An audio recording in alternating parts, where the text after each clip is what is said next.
दोस्तों welcome back to मेरा template.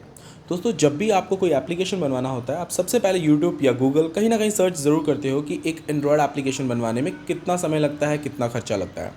सिर्फ एक एंड्रॉयड एप्लीकेशन ही नहीं, एक एंड्रॉयड आईओएस या वेबसाइट, मतलब कुछ भी अगर आपको बनवाना होता है तो सबसे पहले आपके माइंड में यही सवाल आता है कि ये बनवाने में लगभग कितना खर्चा लगेगा।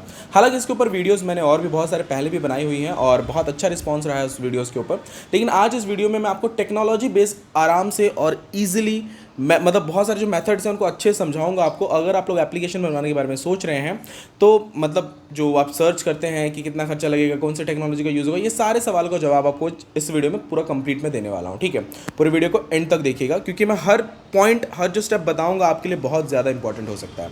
चलिए दोस्तों, सबसे पहले मैं बात करता हूँ कि जब आप एप्लीकेशन बनवाने जाते हो, मैं एग्जाम्पल के तौर पर सबको सारी चीज़ें बता रहा हूँ यहाँ पे, समझ के चलिए कि अगर आपने एक सोचा हुआ है माइंड में कि आपको एक एप्लीकेशन बनवाना है जो कि एंड्रॉयड एंड iOS बेस्ड होना चाहिए। ठीक है, तो एंड्रॉयड और iOS बेस्ड एप्लीकेशन जब आप मार्केट में बनवाने के लिए जाते हो तो वहाँ पे देखिए जो कॉस्ट है, ये कॉस्ट कोई अगर किसी डेवलपर का जो कॉस्ट होगा वो ज़्यादा होगा, किसी डेवलपर का कॉस्ट कम होगा और किसी डेवलपर का कॉस्ट बहुत ही ज़्यादा होगा। क्यों, इसके रीजंस मैं आपको बता देता हूँ। सबसे पहली बात तो जब भी आप एप्लीकेशन बनवाने जाते हो तो ये आपको ज़रूर पता होना चाहिए कि वो एप्लीकेशन कौन सी टेक्नोलॉजी पे बन रहा है या बनना चाहिए। ठीक है, क्योंकि अगर समझ के चले एग्जांपल के तौर पे आप एक ई कॉमर्स एप्लीकेशन बनवाने जा रहे हैं। ठीक है, ई कॉमर्स एप्लीकेशन किसी डेवलपर से आपने बातचीत की, उसने आपको बता दिया 1.5 लाख रुपीज़, और एक डेवलपर से बात की आपने, उसने बताया आपको 1 लाख रुपए। ठीक है, दोनों में आप ये ज़रूर कंपेयर कीजिए कि दोनों टेक्नोलॉजी कौन सा यूज़ कर रहे हैं। हो सकता है जिसने आपको 1.5 लाख रुपए बोला उसको डबल मेहनत करनी पड़ती हो, यानी कि एंड्रॉयड के लिए अलग से कोडिंग करनी पड़ती हो और iOS के लिए उसको अलग से कोडिंग करनी पड़ती हो। ठीक है, और जिसने आपको 1 लाख रुपए बताया है वो फ्लटर टेक्नोलॉजी का यूज़ करता हो।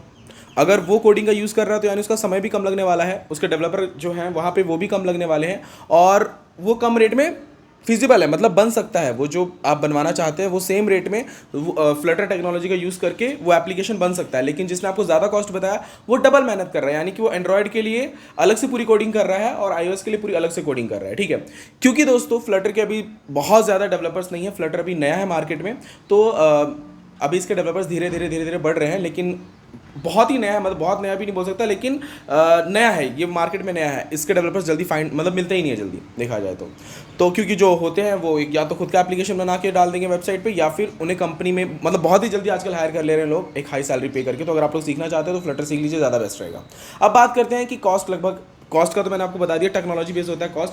अगर आप एक वेबसाइट बनाने जा रहे हैं, वेबसाइट में देखो दोस्तों, कोई आपको बोलेगा कि मैं 5,000 में बना के दे दूंगा, कोई बोलेगा आपको मैं 3,000 में बना के दे दूंगा, कोई बोलेगा आपको मैं 10,000 में बना के दे दूंगा, कोई उसी वेबसाइट का आपसे कॉस्ट मांगेगा 50,000 रुपये। क्यों, फ़र्क होता है यहाँ पे दोस्तों। अगर वो वेबसाइट तो वर्डप्रेस पे बन रही है प्लगइन्स वगैरह यूज़ करके ड्रैग एंड ड्रॉप करके, तो वो तो डेफिनेटली 8,000 में भी बन जाएगा, 10,000 में भी बन जाएगा। तो ये अगर ड्रैग एंड ड्रॉप वाला ही वेबसाइट चाहिए तो आप क्यों किसी के पास जा रहे हो। वर्डप्रेस इतने सारे यूट्यूब पे वीडियोज़ आप खुद बना सकते हो। ठीक है, अब बात करता हूँ कि जो 50,000 कॉस्ट लेते हैं वो क्यों आखिर आपसे ज़्यादा अमाउंट लेते हैं। वेबसाइट की बात कर रहा हूँ, वो आपसे इसलिए ज़्यादा अमाउंट चार्ज करते हैं क्योंकि वो PHP पे कंप्लीट कोडिंग करेंगे, राइट। PHP पे वो भी फ्रेमवर्क कौन सा यूज़ कर रहे हैं ये भी आपको देखना चाहिए। वहाँ पे लारावेल यूज़ कर रहे हैं या फिर कोऑर्डिनेटर यूज़ कर रहे हैं। ये सारी चीज़ें मैं आपको क्यों बता रहा हूँ दोस्तों, इसके पहले जो मैंने वीडियो बनाया था नॉन टेक्निकल एंड टेक्निकल के ऊपर, तो उसके बाद कमेंट्स कॉल काफ़ी आए कि इसके ऊपर ज़रा कंप्लीट वीडियो हमें मतलब बता के समझाइए कि कौन सा टेक्नोलॉजी यूज़ होता है, क्या हमें पूछना चाहिए डेवलपर से और कितना कॉस्ट वो लोग क्यों चार्ज करते हैं। इन सब के ऊपर मैंने कंप्लीट अभी यही वीडियो उसका सोल्यूशन है। ठीक है, तो लगभग आपको कॉस्ट का थोड़ा बहुत अभी अंदाज़ा हो गया होगा। अब मैं आपको मतलब ये टेक्नोलॉजी बेस्ड कॉस्ट का तो थोड़ा आपको अंदाज़ा मिल गया होगा, लेकिन अब मैं बताता हूँ कि कैटेगरी वाइज भी कॉस्ट बहुत ज़्यादा बढ़ जाता है। कैटेगरी वाइज समझ के चलिए कि आपने चूज़ किया अपनी कैटेगरी कि आप एक ई कॉमर्स एप्लीकेशन बनवाना चाहते हैं और उस फील्ड में आप जाना चाहते हैं, तो वहाँ क्योंकि आजकल सभी मतलब ये जो कैटेगरी है आजकल कॉमन हो चुकी है। सभी सोचते हैं कि हमारे ई कॉमर्स स्टोर हो, ई कॉमर्स जैसा एप्लीकेशन बना या फिर एक ई कॉमर्स जैसा वेबसाइट हो। तो ये जो अब कैटेगरी है यहाँ पे कहीं भी कोई भी एक डेवलपर हो उसके पास आप जाओगे तो कॉस्ट आपका कम ही लगेगा। लेकिन अगर आप सोचते हो कि मेरा टिकटॉक जैसा एप्लीकेशन हो, हालांकि ये जो कैटेगरी आगे चल के शायद कॉमन हो बट अभी तो ये बिल्कुल नहीं है, तो यहाँ पे आपको कॉस्ट ज़्यादा पे करना पड़ेगा।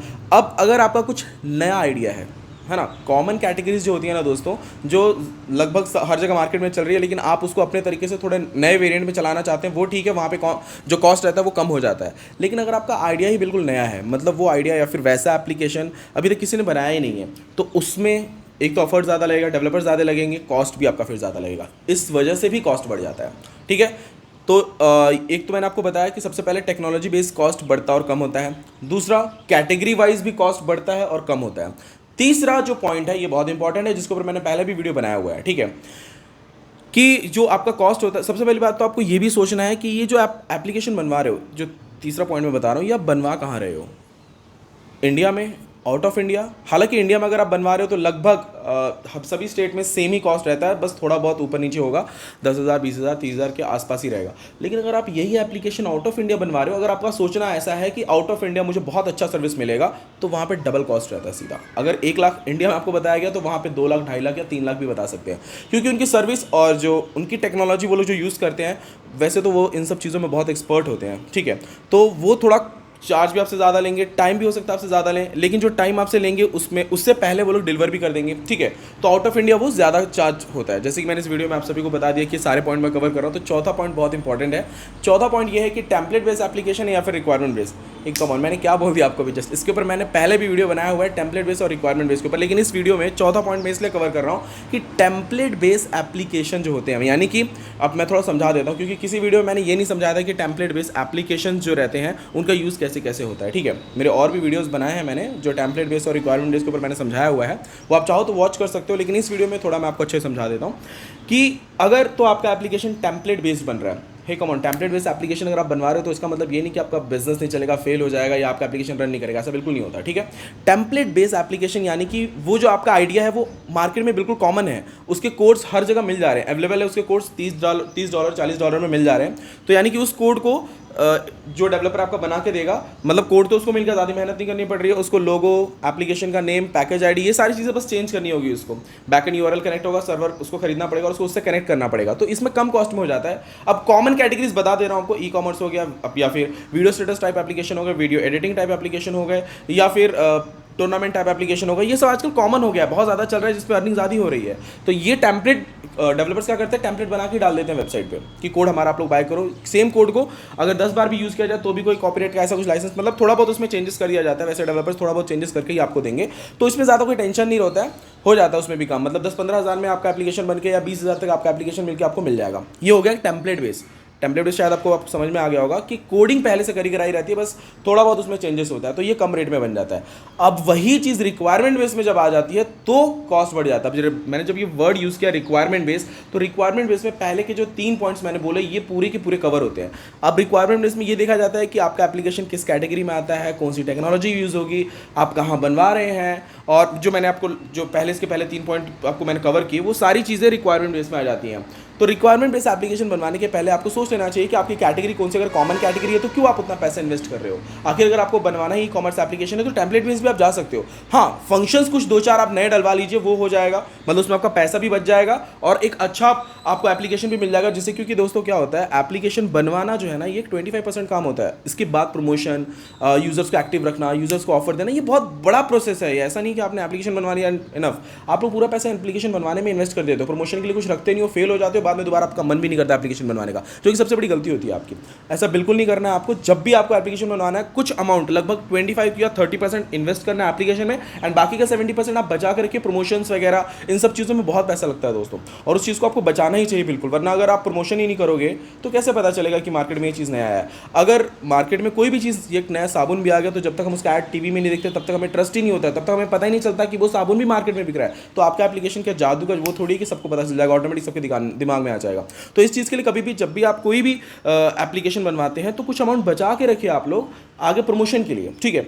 तो खैर इस वीडियो में तो मैंने इतना तक कवर कर लिया। अब एक और पॉइंट आपको बता दे रहा हूँ कि जब भी आप लोग किसी डेवलपर के पास एप्लीकेशन बनवाने जाते हैं, अगर आप चाहो तो मुझे भी कांटेक्ट कर सकते हो एप्लीकेशन बनवाने के लिए। मैं सभी टाइप के एप्लीकेशन बना के आपको प्रोवाइड कर सकता हूँ। मेरा ऑफिस पुणे में है, आप चाहो तो विजिट कर सकते हो मेरे ऑफिस में।